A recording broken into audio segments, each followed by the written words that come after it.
오늘부터 우리가 수요예배 때마다 고린도전서를 우리가 살펴보면서 고린도 교회에 있었던 문제점이나 아니면 고린도 교회의 그 모습을 통해서 오늘날 우리 개인의 모습과 신앙과 또 교회의 모습을 다시 한번 살펴보는 그런 시간이 좀 되었으면 좋겠습니다.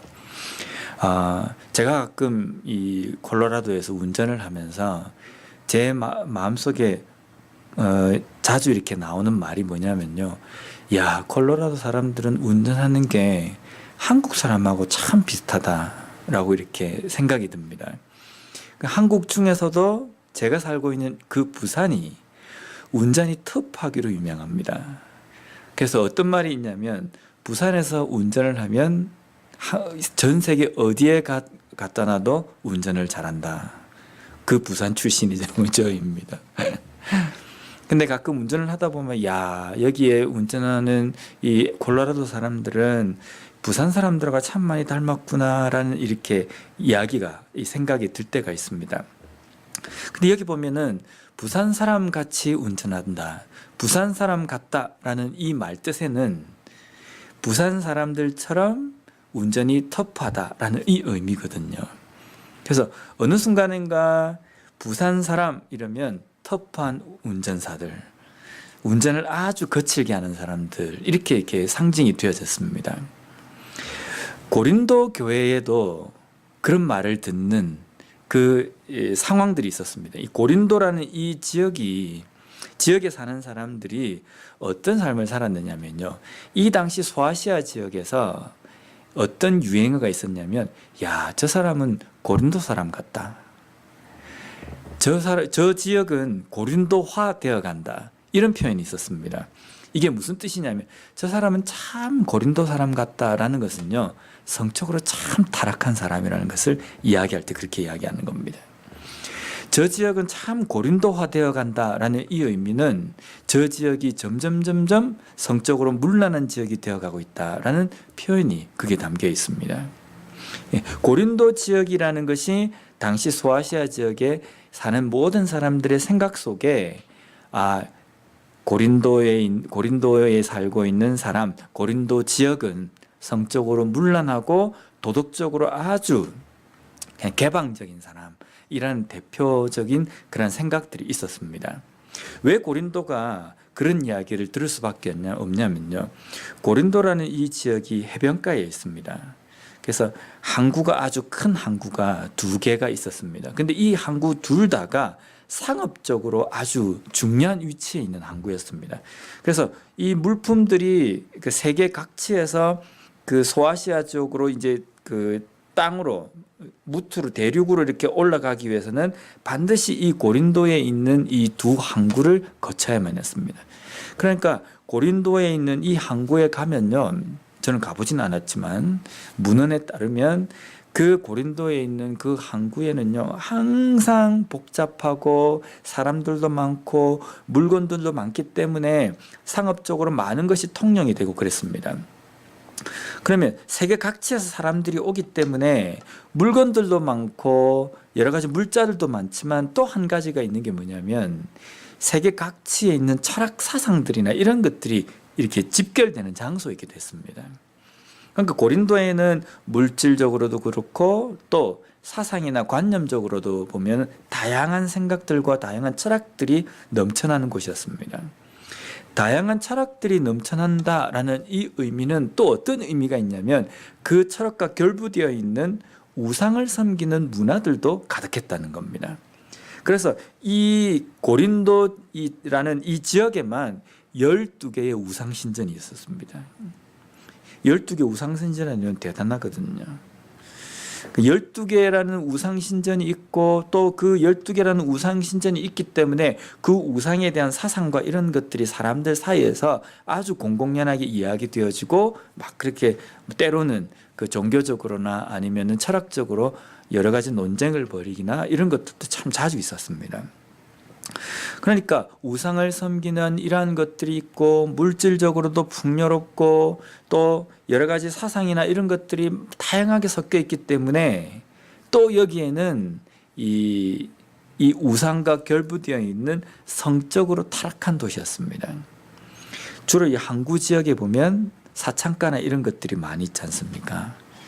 저도 이제 부산에서 태어나고 부산에서 자랐는데 부산에도 보면 이 전국에서 유명한 사창가가 옛날에 있었습니다. 지금 이제 여러 가지 정책 때문에 다 없어졌는데요. 이 고린도 지역에도 마찬가지였습니다. 근데 이 고린도에 있는 12개의 신전 중에 미의 여신이라는 아프로디테라는 우상이 있습니다. 여신이 있습니다. 그 여신을 섬기는 신전이 있었는데요. 그 신전 안에는 1000명의 여자 사제가 있었습니다. 1000명의 여사제가 있었는데 이 여자들이 이름이 사제지 실질적으로는 종교적인 이름으로 이 신전에서 이렇게 성적인 어떤 관계를 하는 장녀들이었습니다. 종교적인 장녀였습니다. 이 아프로디테라는 이 신을 섬기는 신전 안에는 1000여 명의 여자 사제들이 있고, 그러니까 그 종교적인 그 행위를 가지고 그렇게 성적으로 문란했기 때문에 뭐 고린도 지역에 전체적으로 퍼져 있는 생각들은요, 성적으로 도덕적으로 여러 가지 사상이나 관념적으로 상당히 문란하고 여러 가지 것들이 섞여 있는 그런 지역이었습니다. 그러니까 사람들이 이야기할 때, 야, 고린도 지역 같다, 고린도 사람 같다라는 이 의미가 뭐 성적으로 문란한 곳, 이런 것이라는 의미가 담겨 있는 이유가 여기에 있습니다. 근데 그러한 지역에 살고 있는 고린도 사람들에게 복음이 증거되어져서 그들이 예수를 믿게 되었습니다. 그래서 교회가 세워지고, 그리고 거기에서 그리스도인들이 예배를 드립니다. 그럼 한번 상상을 한번 해보시기 바랍니다. 그러한 상황 가운데, 그러한 환경 가운데 자라고 태어나고 교육받았던 사람들이 예수 그리스도를 믿는 그 복음으로 인하여서 그들이 변화되가 되어서 그리스도인이 되었는데, 그들이 생각하고 있는 신앙, 믿음이라는 것이 어떤 것이겠습니까? 우리 한국의 기독교가 처음 들어왔을 때에 복음을 받아들인 최초의 한국 그리스도인들에게 사상에서는요, 성경에 나와 있는 복음이라는 것도 있지만 거기에 이 한국이라는 이 독특한 그 정사가 함께 매칭이 되어 가지고 분명히 예수를 믿는 그리스도인 그리고 신앙인데 거기에 한국 토속 종교가 약간 섞여 있는 그러한 이 색채가 조금 많이 띄어집니다. 고린도 지역에 있는 성도들도 마찬가지였습니다. 복음을 믿지만, 신앙을 가지고 있지만 그들이 살아왔던 고린도 지역의 정서들이 그 복음에 섞여 가지고 그들의 믿음 가운데에서 서서히, 이제 처음에는 잠재되어 있다가 서서히 시간이 지나면서 그들의 신앙 속에서 고린도적인 정서들이 그 신앙에서 나타나는 겁니다.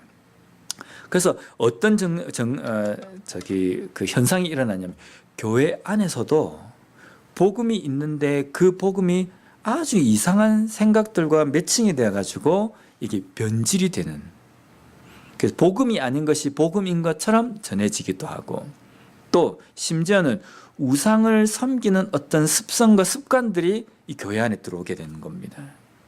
그리고 거기에다가 이제 우상과 결부되어 있던 음행이라는 것들, 그러한 것들도 교회 안에 들어오면서, 뭐 교회 안에서 공공연하게 음행이 행해졌다는 그 의미보다는 음행을 한 그 죄나 그 일들이 하나님 앞에서 크게 잘못된 것이라는 것이 잊어져 버리는 겁니다. 왜냐하면 모든 사람들이 그렇게 살기 때문에 고린도 지역의 교회 뭐 자신이 살고 있는 그 삶 속에서도 보면 이 음행이라는 것이 그렇게 큰 죄로 느껴지지 않거든요. 그러니까 이 고린도 교회 성도들도 교회 안에서 음행하는 그 일에 대해서는 별로 그렇게 크게 생각하지 않는다는 겁니다. 요즘도 보면은 이게 우리가 뭐 교회라는 이게 시대를 지나면서 교회 안에서 야, 이건 잘못됐다라고 생각하는 것들이 좀 변하는 것들도 있지 않습니까? 요즘 시대에는 또 이제 교회 안에서, 교계 안에서도 뭐 이렇게 교단마다 여러 가지 생각들이 좀 틀리지만 동성애라는 이 문제 자체도 옛날 같으면 학을 띨 문제고, 이거는 아예 그냥 뭐 시시비비를 가릴 만한 논쟁거리가 되지 않았습니다. 이건 안 된다라는 거였거든요. 근데 요즘은 동성애 이러면 어떤 교단에서는 이 동성애를 찬성하기도 하고 이렇거든요. 그러니까 서서히 이 경계선이 무너지려고 한다는 겁니다. 그러니까 시대와 상황들에 따라서 그 교회 밖에 있는 여러 가지 문화와 그런 사상들이 교회 안에 들어와서 그 선을 허물어 버리고, 그리고 복음 밑으로 살 들어가서 마치 이것이 복음인 것처럼 변형이 되어가지고 사람들이 인식 속에서 이것도 괜찮다, 이것도 맞다라는 것들이 되어진다는 겁니다. 이 고린도 교회 안에서도 이러한 일들이 일어났습니다. 이러한 일들 때문에 교회 안에 순수한 복음들이 사라지고, 또 성도들 간에서도 죄나 어떤 문제에 대해서 희박해지는 사상들 때문에 이 사도 바울이 고린도 교회에다가 편지를 써야 했습니다. 편지를 쓰면서 사도 바울이 고린도 교회 성도들에게 뭐라고 이야기하냐면 2절 말씀에 보면, 고린도에 있는 하나님의 교회 곧 그리스도 예수 안에서 거룩하여지고 성도라 부르심을 받은 자들과 또 각처에서 우리의 주 곧 그들과 우리의 주 되신 예수 그리스도의 이름을 부르는 모든 자들에게, 지금 편지의 수신자인 고린도 교회 성도를 향해서 뭐라 그러냐면 성도라 부르심을 받은 자, 그리고 그리스도의 이름을 부르는 모든 자라고 이야기합니다. 그래서 그 앞에다가 뭐라고 수식어가 붙었냐면요, 그리스도 예수 안에서 거룩하여진 성도라는 겁니다. 우리가 신앙생활하면서 우리 자신이 성도라고 이야기합니다. 그리고 우리는 의인이라고 이야기하는데, 이 개념에 대해서 우리가 이게 좀 명확하게 우리가 알고 있어야 되는 부분이 있습니다. 우리가 거룩한 성도다라고 이야기해서 우리 자신이 거룩한 것은 아닙니다.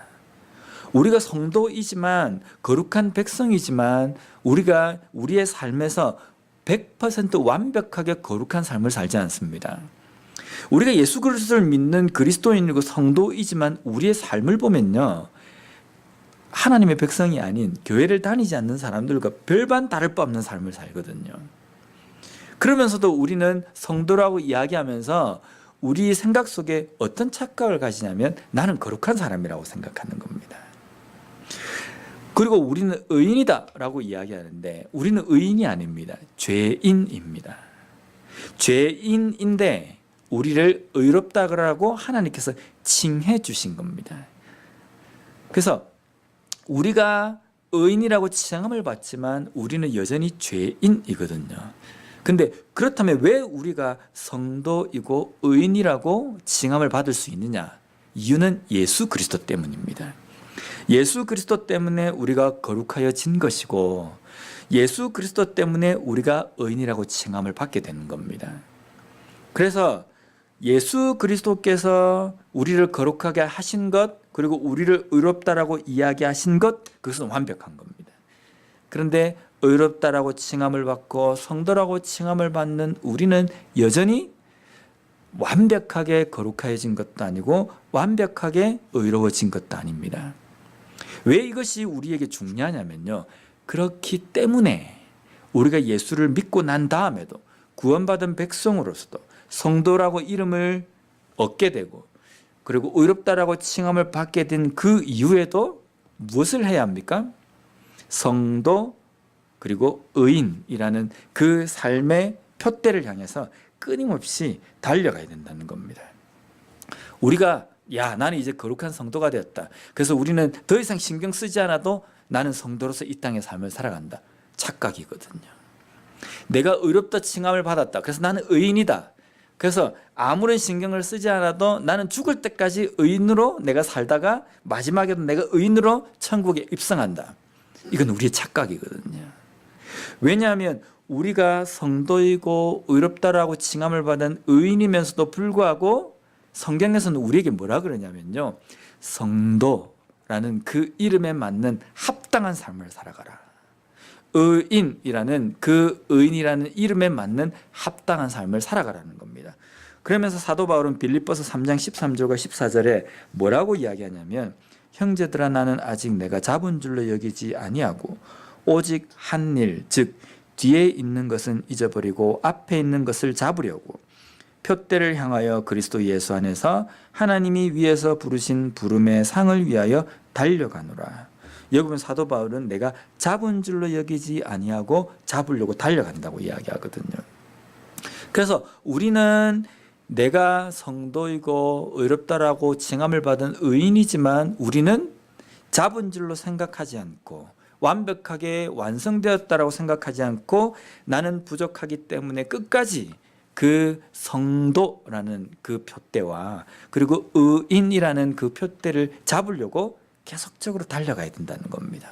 이것을 우리가 이제 에베소서 말씀을 보면서 우리가 알고 있는 것은 영적인 싸움을 계속 싸우라는 겁니다.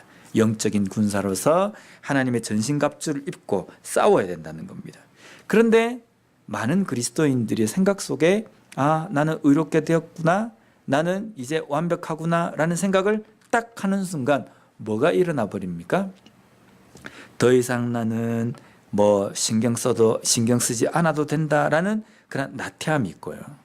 또 그 나태함을 가지고 다른 사람을 향해서 정죄합니다. 그렇게 살지 못하는 사람에 대해서 정죄를 하고 또 내 스스로도 정죄를 하는 겁니다. 나는 분명히 의인이고 성도인데도 불구하고 내가 왜 이런 실수를 하고 이런 죄를 지었지? 나는 구원받지 못하였구나. 이런 식으로 생각을 하는 거거든요. 그래서 우리가 이 의인이고 성도라는 이 이름 하에 있는 예수 그리스도로 말미암아 이렇게 되었다는 것을 우리가 잊지 않는 것이 정말 필요합니다. 이것을 잊어버리는 순간 우리의 신앙의 기본 기초가 흔들려 버리는 겁니다. 그래서 내가 성도이고 의인임에도 불구하고 구원받은 백성임에도 불구하고 여전히 불안정한 상태로 이 땅의 삶을 살아가는 이유가 여기에 있는 겁니다. 불안전하기 때문에 지속적으로 예수 그리스도를 의지하고 그 표대 그 마지막 날을 향해서 달려가야 된다는 겁니다. 고린도 교회의 성도들에게 이것을 다시 한번 주지시켜 줍니다. 이걸 잊지 말라는 겁니다. 너희들이 그리스도인이 된 것은 완성된 것이 아니라 완성이 되어지는 단계이기 때문에 여기서 너희들이 손을 놓고 기다려서는 안 된다. 끊임없이 쪼이고 끊임없이 긴장하면서 세상의 여러 가지 풍조와 여러 가지 사상들 속에서 하나님을 아는 그 복음, 그것을 가지고 끊임없이 나 자신을 돌아보고 또 돌아보고 채찍질을 쳐야 된다는 겁니다. 그러면서 바울은 이제 그 4절부터 이제 그 고린도 교회에 있는 성도들의 영적인 상태에 대해서 하나하나 이야기하고 있습니다. 5절 말씀을 보면요. 이는 너희가 그 안에서 모든 일 곧 모든 언변과 모든 지식에 풍족함으로 라고 이야기합니다. 고린도 교회의 그 지역적인 특성이 여러 가지 철학 사상과 관념들이 많이 들어왔기 때문에 고린도 지역에 있는 사람들이 어떤 사람이겠습니까? 좀 똑똑합니다. 철학적으로 여러 가지 사상들이 있기 때문에 이게 학문에 대한 어떤 그 자세가 다른 지역에 있는 사람들보다는 남다른 겁니다. 뭐 만약에 우리가 살고 있는 지역이 그 정치의 1번지인 그런 곳에 산다고 한다면 주워 듣는 게 많잖아요. 그죠? 그래서 정치나 이런 것에 대해서 많이 그거 알 겁니다. 내가 어디에 사느냐에 따라서 내가 알고 있는 지식이나 아니면 내 이런 그 정신적인 어떤 상태가 다를 겁니다. 고린도 교회 안에는 그러한 그 철학과 여러 가지 학문들이 집결이 되는 곳이기 때문에 고린도 사람들은 무슨 어떤 학문이나 어떤 사상에 대해서 깊이 뚫고 가는 게 있었거든요. 그런데 이들에게 복음이 전해지니까 그 복음에 대해서 배우려고 하는 어떤 그 열망과 이런 것들이 참 뛰어난 겁니다. 그래서 사도 바울은 고린도 교회의 그 자세에 대해서 칭찬하고 있는 겁니다. 그리스도 안에서 그리스도에 대한 그 지식에 대해서 모든 언변과 모든 지식에 풍족하다라고 이렇게 칭찬하는 겁니다. 근데 이게 중요한 게 있습니다. 우리가 믿는 믿음은요, 이게 머리에서 나오는 게 아니거든요. 내가 성경을 많이 알기 때문에 내가 신앙적으로 내가 뛰어나다 이렇게 말할 수 없는 겁니다. 이 머리에 알고 있는 이 그 성경에 대한 지식이나 복음에 대한 지식이 어떻게 돼야 됩니까? 우리의 삶을 통해서 나와야 되거든요. 열매를 통해서 나와야 되는 겁니다. 그래서 사도 바울은 나중에 이제 뒤에 고린도전서 뒤에 보면 4장 20절에 보면 이렇게 이야기합니다. 하나님의 나라는 말에 있지 아니하고 오직 능력에 있음이라. 여기에 있지 않고 능력, 삶을 통해서 나타나는 거기까지다라고 이야기합니다. 우리가 보통 이제 우리의 신앙에 대해서 좀 이렇게 약간 비꼬는 말들은 머리만 큰 그리스도인 이렇게 이야기하지 않습니까? 근데 실질적으로 보면 머리만 큰 그리스도인은 있을 수가 없습니다. 왜냐하면 머리가 크다는 게 무슨 뜻입니까? 성경에 대해서 아는 것도 많고 지식은 많다는 거거든요. 그래서 성경에 대해서 지식은 많은데 삶이 따라가지 않는 사람, 삶이 따라가지 않는 그리스도인이라는 표현인데, 근데 머리만 크고 삶이 따라가지 않는 것은 극단적으로 이야기하면요, 그리스도인이 아니라는 겁니다. 성경을 아는 것이 아니라는 겁니다.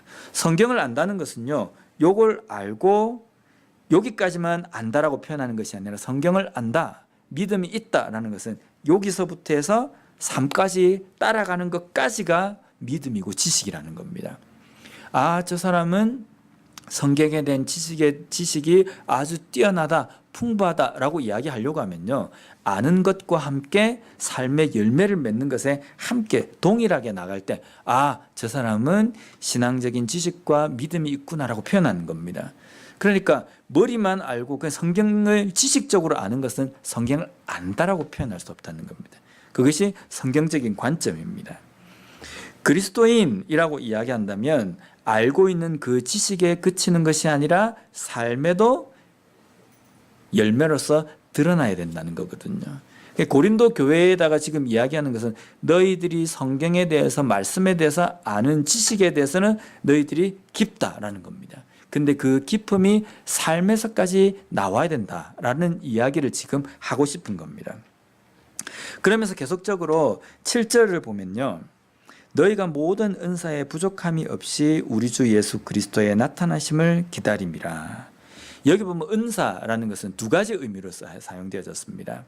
첫 번째는 우리가 알고 있는 성령께서 우리에게 주시는 능력, 그래서 병 고치는 은사, 가르치는 은사, 이런 것들을 이야기할 때 은사라고 이야기하고, 또 성경의 은사라는 이 표현은요, 하나님께서 주시는 성령의 선물이라는 거거든요. 그것이 뭡니까? 가장 큰 것이 구원이라는 겁니다. 그래서 구원을 이야기할 때 하나님께서 우리에게 주신 은사라는 표현을 씁니다. 그럼 여기에 이야기하는 너희가 모든 은사에 부족함이 없다라는 것은, 첫 번째는 너희들이 구원받은 백성으로서 구원의 그 선물을 받은 사람, 그 구원에 대해서 너희들이 부족함이 없다라는 표현으로 사용되어 줄 수 있고, 또 그 성령으로 말미암아 너희들의 삶에 나타나는 여러 가지 능력에 대해서 부족함이 없다는 그 두 가지로 이렇게 이야기할 수 있습니다. 근데 뒤에는 우리가 이제 고린도전서에 보면 나중에 뒤에 보면 은사에 대해서 나오지 않습니까? 근데 여기에 나와 있는 1장에 나와 있는 이 은사는 구원을 지금 이야기하는 겁니다. 하나님께서 너에게 주신 그 구원의 그 은사에 대해서는 부족함이 없다는 겁니다.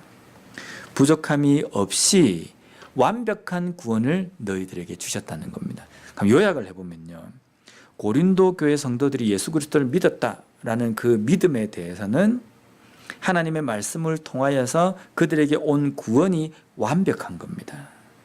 그리고 그 완벽함이 하나님께서 그들에게 주신 것이고, 그리고 그 능력으로 말미암아 그들의 믿음이 어떻게 나아가야 되냐면 7절에 보면 예수 그리스도의 나타나심을 기다림이라, 이 재림의 예수 그리스도를 기다리는 거거든요. 그러면 복음을 믿은, 복음을 받은 그리스도인들이 이 땅의 삶을 살아가는 최종적인 목적은 뭐냐면 재림의 예수 그리스도를 기다리는 겁니다. 재림의 예수 그리스도를 기다리는 그때까지 쭉 걸어가는 겁니다. 걸어가는데 그냥 시간만 지나면 내가 그 재림의 예수님을 기다리는 것이 아니라 어떻게 하는 것이 기다리는 겁니까?